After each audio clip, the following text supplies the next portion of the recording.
Welcome to Kenton Teaches. Enjoy the video. You begin by verifying compatibility and gathering essentials. This saves time later.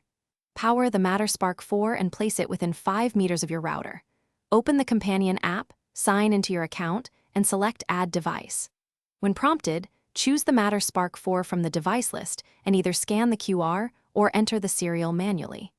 Doing this now ensures the device can reach your network and accept configuration without repeated resets. Once connected to Wi-Fi, the app walks you through network authentication. Type the password carefully to avoid lockouts. Next, assign a clear device name and room so automations and voice control work reliably.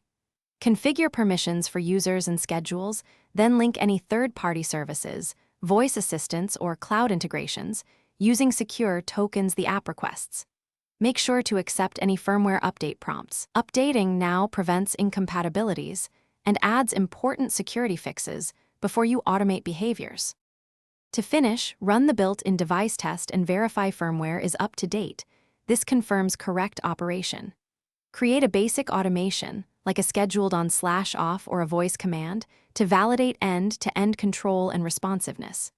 If something fails, perform the soft reset first, then factory reset only if required. Check router logs, too. 4 GHz connectivity and channel congestion. One key tip: reboot your router and the Matter Spark 4 before repeating setup. This clears transient network conflicts quickly. Thanks for watching. Please subscribe if this video was helpful.